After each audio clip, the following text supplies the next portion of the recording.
एक बार फिर से बंगाल में बवाल मचा हुआ है। एक बार फिर से एक लड़की के साथ ज्यादती हुई है। लड़की के साथ अन्याय करके, उसके साथ दरिंदगी करके उसे सड़क किनारे फेंक दिया गया था। तिल तिल वो मर रही थी, एक एक सांस के लिए तड़प रही थी। इसमें एक शख्स जो है, वहां से राहगीर जो है वो गुजर रहे थे, टोटो सवारी लेकर वो गुजर रहे थे। तभी उनकी नजर जाती है कि कोई चीख पुकार मचा रहा है। नजर पड़ती है तो नीचे एक लड़की बेसुध अवस्था में पड़ी होती है। वो फौरन उसके पास जाते हैं, मदद की बोलते हैं कि उसे मदद चाहिए। इस पर वो जो कुछ कह सकती है वो कहती है और इसके बाद वो लाद कर अपने टोटो पर लेके जाते हैं उसके घर पर। घर पर एक परिवार, एक माता, एक पिता अपनी बेटी के लिए चिंता में थे कि जो बेटी 1:30 बजे बोलकर गई थी कि घर आ जाऊंगी, इसके बावजूद वो 10:30 बज गए हैं लेकिन नहीं आई है। 9 घंटे तक बेटी का कोई अता पता नहीं था। इसके बाद लड़की बेसुध अवस्था में जब घर पर पहुंचती है तो पिता के पैरों तले से जमीन खिसक जाती है, जो उसके साथ हुआ था। लड़की अपनी पूरी आपबीती सुनाती है और उसमें वो कहानी सामने आती है जिसे लेकर दुर्गापुर समेत पूरे बंगाल में, बता दूं कि बवाल मचा हुआ है, हाहाकार मचा हुआ है और आरोपियों को लेकर सख्त से सख्त कार्रवाई की भी डिमांड की जा रही है। दरअसल होता यूं है कि लड़की के जो पिता है वो बताते हैं कि उनकी बिटिया लगभग 1:30 बजे के आसपास तक घर पर थी। इसी दरमियान सिमरन नाम की लड़की घर पर आती है। वो उसकी दोस्त बताई जा रही थी। वो कहती है कि चलो हम जा रहे हैं कहीं घूमने। उसे लेकर बहला फुसलाकर घर से निकलती है। कुछ ही दूर पर जाती है और वहां पर एक 4 व्हीलर यानी कार खड़ी थी। उसमें सिमरन उस लड़की के साथ बैठ जाती है। आपको बता दें, प्लानिंग प्लॉटिंग के तहत उस लड़की को उसके घर से उठाया गया था, जिसके बाद उस कार में कुछ और लोग मौजूद थे जिसमें सिमरन उसे बिठा देती है। अब कार अपनी रफ्तार भरती है और जब आगे निकलती है तो आपको बता दें कि उस लड़की को पीने के लिए कुछ ड्रिंक दिया जाता है। वो मना करती है। इस पर उसके साथ जोर जबरदस्ती किया जाता है और जबरन उसे वो पिलाया जाता है। बता दूं कि ड्रिंक में कुछ ऐसी चीजें मिलाई गई थी जिसकी वजह से लड़की बेसुध हो जाती है। अब जोर जबरदस्ती करके लड़की के साथ पूरी वो बॉटल है वो खत्म की जाती है। जैसे ही ये लोग लड़की को देखते हैं कि वो अनकॉन्शियस है, अपनी चेत में नहीं है, जिसके बाद उसे ले जाते हैं एक होटल में।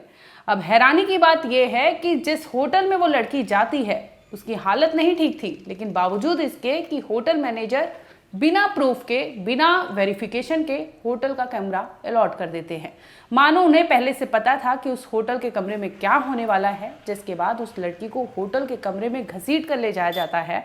इसके आगे की कहानी आपको अब सिलसिलेवार तरीके से बताते हैं कि आखिर कौन थे वो दरिंदे और क्यों उस लड़की से इस तरह के कांड को अंजाम करने के बाद लड़की को बेसुध सड़क किनारे फेंक देते हैं। और रात के अंधेरे में अगर वो टोटो ड्राइवर समय पर नहीं पहुंचता तो आज वो लड़की जिंदा नहीं होती। इस वक्त भी लड़की अस्पताल के बेड पर जिंदगी और मौत से लड़ रही है। 14 साल की उम्र बताई जा रही है। 8वीं क्लास की ये लड़की है। जब अपनी आपबीती अपने पिता को बताती है, वो रोते हुए पूरी कहानी पुलिस के सामने बयान देते हैं, जिसके बाद ये पूरा मुकदमा दर्ज होता है। स्वागत है आपका, आप देख रहे हैं क्राइम तक। मैं हूं अश्विनी सिंह। अब इस कहानी में आगे कुछ बताएं, आपको सबसे पहले कुछ तस्वीरें दिखाते हैं जिसमें आप देख सकते हैं कि जब पुलिस उन लोगों को कोर्ट में पेशी के लिए ले जाती है, उस दरमियान लोग उनसे क्या बोलते हैं, क्या कुछ कहते हैं और किस तरह से एक महिला की दुश्मन नजर आती है। और इसके बावजूद वो रुकती नहीं है, वो वहां से फरार होने की कोशिश करती है। लेकिन आखिरकार पुलिस जब दबिश डालती है तो उस महिला यानी सिमरन को भी गिरफ्तार किया जाता है। दरअसल स्क्रीन पर नजर आ रहे सभी के फेस ढके हुए, आपने देखा होगा कपड़े से मुंह ढका गया है, लेकिन वहां पर लोग जो है चीख पुकार मचा रहे थे। उन्हें कह रहे थे कि इन्हें मारो पीटो, तमाम तरह की डिमांड कर रहे थे, क्योंकि उन्हें पता है कि 14 साल की लड़की के साथ एक महिला ने बहला फुसलाकर उसे होटल के कमरे तक ले गई और इसके बाद उसके साथ वहां पर कुछ लोग इंक्लूडिंग होटल मैनेजर दरिंदगी करता है और उस लड़की को बेसुध अवस्था में वहां से निकालते हैं। तमाम चीजें होती है, लेकिन होटल मैनेजर जो है वो खुद इस चीज में मिला था, क्योंकि अगर सीसीटीवी है और एक लड़की के साथ इस तरह की चीजें हो रही है, आना जाना वहां से देख रहे हैं आप, और विदाउट आपको पता है कि उसकी एज क्या हो सकती है, आपने आईडी नहीं मांगा, तो तमाम तरह की जो सवाल है पुलिस उस पर दाग रही है, पूछताछ कर रही है कि आखिर क्या थी कहानी, किस वजह से इस लड़की को घसीट कर वहां होटल के कमरे में ले जाया गया था। क्या ये होटल में पहले से भी चीजें होती थी या पहली ये विक्टिम नहीं है। सिमरन नाम की जो महिला बताई जा रही है जिसने उस लड़की को बहलाया फुसलाया था, उसकी भी कुंडली खंगाली जा रही है कि क्या इस तरह की वो लड़की को बरगलाकर धंधे करवाती थी या परोसती थी किसी के सामने और खुद पैसे कमाती थी, या क्या रहस्य था। तमाम जो ऐसे सवाल है वो पुलिस, दुर्गापुर पुलिस जो है वो पूछ रही है, पूछताछ कर रही है। शेख अजहरुद्दीन पहला जो कल्प्रिट बताया जा रहा है वो है, एक्यूज्ड है। राज मलिक दूसरा एक्यूज्ड है। सुबीर दास तीसरा एक्यूज्ड है। इसके साथ ही होटल मैनेजर जो है उसने आईडी वेरीफाई नहीं किया था और उसकी क्या इसमें मिलीभगत रही है उस पर पुलिस जांच कर रही है। इसके अलावा आपको बता दूं, सिमरन तामंग जो है उसे बखूबी पता था कि उस होटल के कमरे में क्या हो रहा था, बावजूद इसने कुछ नहीं बोला, बल्कि उसने लड़की को वहां से टारगेट करके लड़की को अपनी कार में बिठाया और इसके बाद लोगों के सामने उसे परोस दिया था। जब पिता से पूछताछ की जाती है तो वो बताते हैं कि 6 जून दोपहर 1:30 बजे का वक्त था। सिमरन उनके घर आती है, उनकी बेटी से कहती है कहीं जाने के लिए, क्योंकि सिमरन और उनकी बेटी में अच्छी दोस्ती थी। पिता मना नहीं करते, जाने देते हैं। बाद इसके वो आती नहीं है लौटकर, तो माता पिता को चिंता होती है कि आखिर उनकी बेटी अभी तक आई क्यों नहीं है। तभी पता चलता है कि एक टोटो ड्राइवर जो है उनकी बेटी को लाद कर अपने टोटो पर उनके घर के बाहर रुकता है।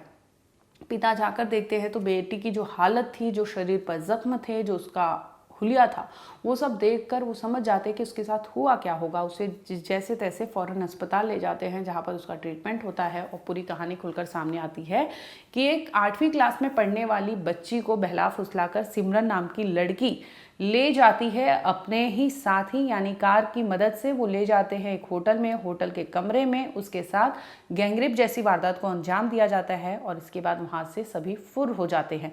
इस पूरे मामले में पुलिस ने मुकदमा दर्ज कर लिया है, कोलकाता पुलिस जांच कर रही है, लेकिन कहीं ना कहीं बंगाल में जो है हाहाकार मचा हुआ है इस गैंगरेप केस को लेकर। लोगों की डिमांड है, यहाँ तक कि आपको बता दूं भाजपा नेता जो है पारिजात गांगुली, उनकी भी डिमांड है कि इस तरह के केसेस में एनकाउंटर होना चाहिए। कातिल को या फिर आरोपी को इतना वक्त नहीं देना चाहिए कि वो मुफ्त में जेल में जाकर सजा काटे और मुफ्त की रोटियां खाए। बावजूद इसके इन्हें ऐसी सजा होनी चाहिए जिससे समाज में ऐसा इंप्रेशन पड़ सके कि इस तरह के क्राइम अगर कोई कमिट करता है या फिर इतनी सोच भी रखता है तो उसके साथ क्या हो सकता है। जरूरी है कि लॉ में ऐसी चीजें प्रावधान लाना चाहिए जिसकी वजह से लोगों के मन में डेटरेंस जो होता है, भय होता है, वो होना चाहिए, जो कि इस तरह के अपराध करने वाले अमूमन जो आरोपी है उनमें अभी दिखाई नहीं दे रहा।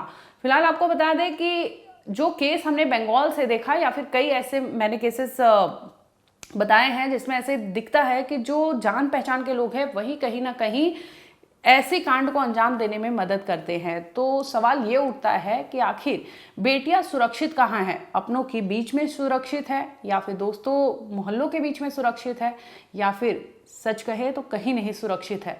खैर बता दें कि इस पूरे मामले में पुलिस ने सिमरन तामंग समेत जो आरोपी है 4 उन्हें गिरफ्तार कर लिया है, जिसमें होटल मैनेजर भी बताया जा रहा है। उसकी संलिप्तता क्या है उस पर भी पुलिस कार्रवाई कर रही है। सवाल ये उठता है कि आखिर हर बार की तरह इस बार भी गिरफ्तारियां ही हुई है, जांच शुरू हो गई है, बयान आ गए हैं, लेकिन सवाल वही पुराना है कि आखिर बेटियों की सुरक्षा भाषणों में ज्यादा है या फिर जमीन पर। क्योंकि हर बार अपराधी बदल जाते हैं लेकिन खबर दर्द कुछ भी नहीं बदलता। जो खबर का दर्द होता है वो कभी नहीं बदलता और किसी भी सूरत में नहीं बदलता। आप उस माँ से पूछिए कि उन्हें कैसा लग रहा होगा, उस बाप से पूछिए उन पर क्या बीत रही होगी। आईसीयू के बाहर एक पिता अपनी बेटी की एक एक सांस के लिए तिलमिला रहे हैं, तड़प रहे हैं, रो रहे हैं, जिन्हें नहीं पता था कि उनकी बेटी तो गई है अपनी सहेली के साथ, लेकिन वो इस अवस्था में मिलेगी वो कभी उन्होंने कल्पना नहीं किया होगा। वाकई इस तरह के केसेस सोचने पर मजबूर कर देते हैं कि बेटियां अपनों के बीच में ज्यादा सुरक्षित है या बेटियों के लिए सुरक्षा सिर्फ भाषणों तक ही सीमित रह चुका है।